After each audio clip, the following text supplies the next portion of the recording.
Hi everybody, it's Dr. Shannon Roznay from Thrive Wellness Center. Today we're going to talk about blood pressure. We'll talk about low blood pressure, high blood pressure, and the things that we do around here to help people have a more normal blood pressure. So let's start with low blood pressure. Most people think if their blood pressure is on the lower side that they're not at risk of any type of illness or heart disease. But what we worry about with low blood pressure is that you don't have as good of circulation into the tiny little blood vessels at the tips of your fingers and the tips of your toes, and also into your organs like your kidneys and your liver. So our body's full of blood vessels. Some of them are only large enough to hold one blood cell squished down at a time. So we need all those blood vessels wide open and circulating well in order to get all the nutrition, oxygen, and nutrients into the cells, and also to get toxins out of the body where they don't belong. So we can enhance that circulation by making sure you're hydrated. If you have low blood pressure, you should definitely be making sure you're including more good quality salt in your diet. Himalayan or Celtic sea salt are good examples of that. So we know that that will help to improve your blood pressure and keep it in a more normal range, because you don't want to be standing up from your chair and feeling like you're going to pass out. That's a symptom of low blood pressure.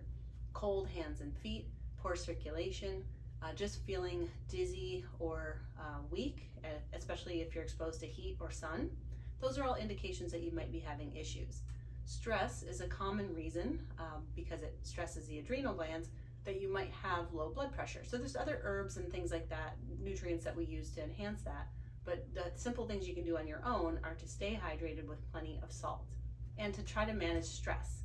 One of the reasons I'm coming to you from the infrared sauna today is because that's one good way to detoxify the body, improve circulation, so that's good for low or high blood pressure, and also to de-stress, because you have to sit still for 30 minutes and not do anything else.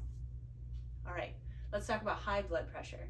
High blood pressure or hypertension can be short-term, so you could have spikes in your blood pressure in response to stress, or it could be more of a chronic issue where it's always elevated no matter what you do, what time of day, or what you're trying to accomplish as an activity.